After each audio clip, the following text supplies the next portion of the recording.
بسم اللہ الرحمن الرحیم۔ دوستو، دنیا میں شاید ہی کوئی ایسا مسلمان ہو جو حجر اسود کی قدر و قیمت اور فضیلت سے واقف نہ ہو۔ ہر صاحب ایمان کے دل کی آرزو اور تمنا ہوتی ہے کہ زندگی میں کم سے کم ایک بار تو حجر اسود کو ضرور چومے۔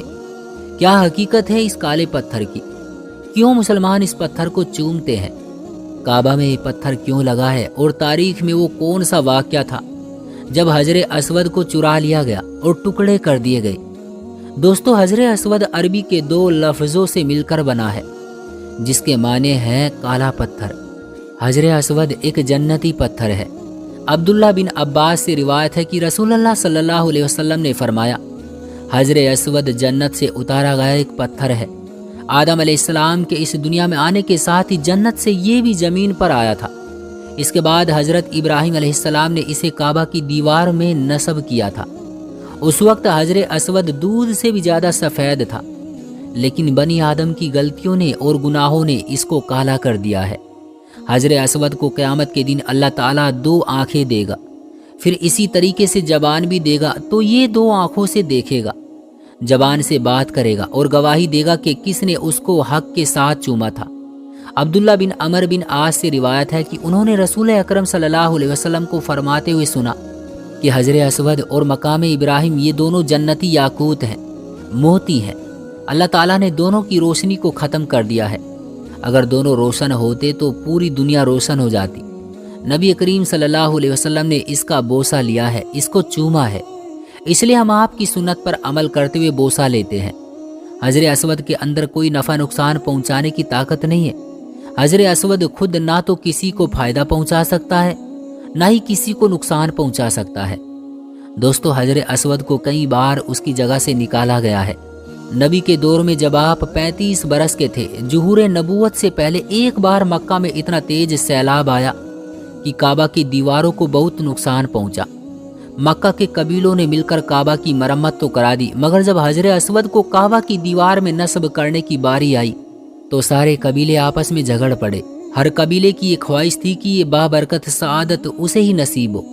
قریب تھا کہ وہ لوگ آپس میں لڑ پڑتے، لیکن پھر ان کے باشعور لوگوں کی رائے سے طے ہوا کہ کل جو بھی شخص سب سے پہلے حرم میں داخل ہوگا اسی کا فیصلہ مانا جائے گا۔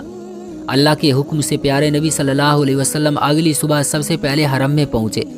آپ کو دیکھتے ہی سب بول اٹھے، دیکھو صادق آ گیا، دیکھو امین آ گیا، یعنی سچا اور ایماندار شخص آ گیا۔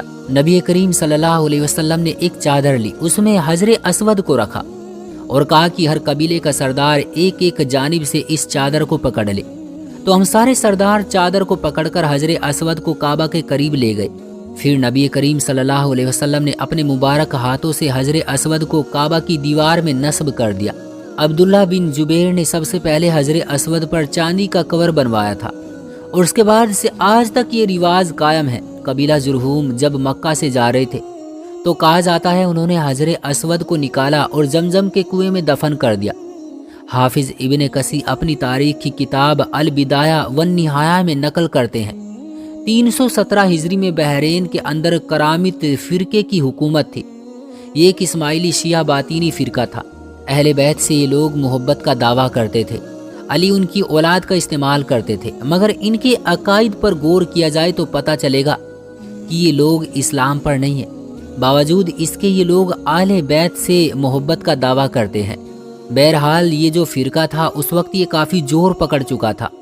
یہ لوگ جس جگہ جس شہر میں جاتے تو سب کچھ اجاڑ کر رکھ دیتے۔ ابھی جو موجودہ بحرین ہے وہاں کرامتہ کی حکومت تھی۔ ایک بادشاہ ان کا گزرا ہے، ابو طاہر سلیمان کرامتی یا کرمتی۔ 317 ہجری میں اس نے مکہ پہ حملہ کیا۔ کہا جاتا ہے 30,000 حاجیوں کو اس نے قتل کر دیا، اور اس طرح زمزم کا کنواں حاجیوں کی لاش سے بھر گیا۔ یہ منظر اتنا خوفناک تھا کہ اس کے خوف و دہشت کی وجہ سے اگلے 10 سال تک حاجی حج کرنے کے لیے مکہ نہیں آئے۔ انہوں نے خانہ کعبہ کے میجاپ اور پرنالے کو جو کہ سونے کا بنا ہوا تھا اس کو وہاں سے اکھاڑنے کے لیے 2 آدمی کعبہ شریف پر چڑھ گئے اور انہوں نے اسے اکھاڑنے کی کوشش کی، لیکن وہ دونوں سر کے بل گرے اور جہنم واصل ہو گئے۔ دروازے کو توڑنے کی کوشش کی، بیت اللہ کا غلاف اتار لیا، مقام ابراہیم پر قبضہ جمانا چاہا، لیکن مقام ابراہیم تو محفوظ رہا क्योंकि उसको वहाँ के गार्ड और खिदमतगारों ने पहाड़ में ले जाकर छुपा के रख दिया था। वो वहाँ तक पहुँच न सके, लेकिन असर के वक्त जाफर बिन हल्लाज ने हजरे असवद को उखाड़ लिया और अपने साथ हिजरी के मकाम जो आज मौजूदा बहरेन है ले गए। हाफिज इब्ने कसीर ने नकल किया है कि 22 साल तक खाने काबा बैतुल्ला बगैर हजरे असवद के रहा। अल्लामा सुयूती बयान करते हैं कि जिस वक्त हजरे असवद को निकालकर बहरेन की तरफ ले जाया जा रहा था तो 40 ऊँट मर गए। यानी जैसे ही हजरे असवद को एक ऊँट पर रखा जाता तो कुछ देर बाद वो ऊँट मर जाता, और इस तरह बहरेन पहुँचते पहुँचते 40 ऊँट मर गए थे। बहरेन पहुंचकर करामिता ने हजरे असवद के टुकड़े टुकड़े कर दिए थे। इसके बाद मुस्लिम लीडरों, बादशाहों और दूसरे लोगों ने बहुत कोशिश की किसी तरीके से हजरे असवद मिल जाए और उसे लाकर बैतुल्ला शरीफ में लगा दिया जाए, लेकिन करामिता ने देने से साफ मना कर दिया। 339 हिजरी में बिल आखिर एक बादशाह मुक्तदिर बिल्ला जो अब्बासी खलीफा थे, उनका करामतियों के साथ मुआहिदा हुआ तो 30,000 दीनार पर बहरेन का हाकिम अबू ताहिर करामती हजरे असवद को देने पर राजी हो गया। इसके बाद जब हजरे असवद को वहाँ से लाया गया तो वहाँ क्या वाक़या पेश आया, इसके हवाले से अल्लामा सुयूती से नकल किया जाता है कि जब शेख अब्दुल्ला बहरेन पहुँचे तो वहाँ के बादशाह अबू ताहिर करामती ने एक मजलिस मुनक्किद की और उसके बाद आजमाइश के लिए देखा कि शेख अब्दुल्ला असली हजरे असवद को पहचान पाते हैं कि नहीं। पहचान पाते, चुनाचे एक पत्थर लाया गया जो गिलाफ के अंदर था, उसके अंदर से खुशबू आ रही थी। शेख से कहा गया, लीजिए ये आपका हजरे असवद है, ले जाइए। शेख मुहद्दिस अब्दुल ने कहा कि नहीं, ऐसे ही नहीं ले जाऊंगा, क्योंकि मैं अपने हजरे असवद को जानता हूँ और हजरे असवद की 2 निशानी है। पहली ये कि वो पानी में नहीं डूबता, दूसरी निशानी ये कि वो आग में जल नहीं सकता, बल्कि आग में वो ठंडा ही रहेगा। तो लाइए मैं चेक करके देखता हूँ। चुनाचे जो गिलाफ के अंदर पत्थर दिया गया था जिससे खुशबू आ रही थी, उसको जैसे ही पानी में रखा गया तो वो डूब गया, और जब उसे आग में डाला गया तो वो जलने के साथ साथ फट भी गया। तो शेख मुहद्दिस अब्दुल्ला ने फरमाया कि नहीं, ये हमारे खाने काबा वाला हजरे असवद नहीं है, आप असली वाला दीजिए। आजमाइश के लिए फिर 1-2 पत्थर और लाए गए, उनका भी वही हाल हुआ जो पहले पत्थर का हुआ। लेकिन जब असली पत्थर यानी हजरे असवद लाया गया और उसे पानी के अंदर डाला गया तो वो पानी के अंदर तैर रहा था, डूबा नहीं। फिर इसी तरीके से जब उसे आग में डाला गया वो जला नहीं और ठंडा ही रहा। फिर इसके बाद हजरे असवद को बहरेन से मक्का ले जाने के लिए एक दुबली पतली ऊँटनी ही मिल सकी, लेकिन जब हजरे असवद को उस ऊँटनी की पीठ पर रखा गया तो वो बहुत तेजी के साथ खाने काबा तक मक्का पहुँच गई। फिर हजरे असवद के उन टुकड़ों को खाने काबा में लगा दिया गया।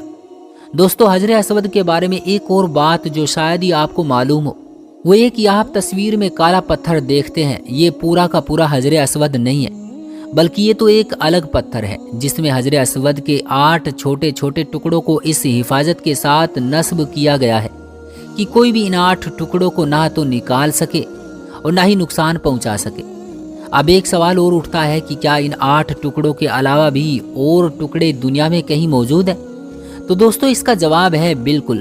इन 8 टुकड़ों के अलावा भी तारीख के अंदर हजरे असवद के ताल्लुक से एक चीज़ और मिलती है जो अक्सर लोगों को पता नहीं है। ये 1571 ईस्वी में तुर्की यानी उस्मानिया हुकूमत के रहने वाले हजरे असवद के 6 टुकड़ों को तुर्की ले गए। इस्तांबुल के अंदर हजरे असवद के वो 6 टुकड़े आज भी मौजूद हैं। करामिता ने तो हजरे असवद के टुकड़े टुकड़े कर दिए थे, लेकिन अब उसके 6 टुकड़ों को तुर्की के लोग अपने घर में रखे हुए हैं और आज भी वो टुकड़े तुर्की के अंदर मौजूद हैं। 1571 ईस्वी में ये वाक़या हुआ था, अभी 2023 है। अब आप गौर कीजिए कि 450 साल से हजरे असवद के 6 टुकड़े तुर्की के अंदर इस्तांबुल में मौजूद हैं। उनमें से 4 टुकड़े तो इस्तांबुल के अंदर मस्जिद सुकुलू मोहम्मद पासा के अंदर लगे हुए हैं, 5वां टुकड़ा मस्जिद अदीना के अंदर मौजूद है और 6ठा टुकड़ा सुलेमान कानूनी के मज़ार पर लटका हुआ है। तुर्की की तरफ से इस मामले को तबर्रुख के तौर पर बयान किया जाता है, लेकिन ये कोई तबर्रुख नहीं है, क्योंकि हजरे असवद की जो जगह है वो जगह उसको मिलनी चाहिए और उसकी असली जगह खाने काबा में है।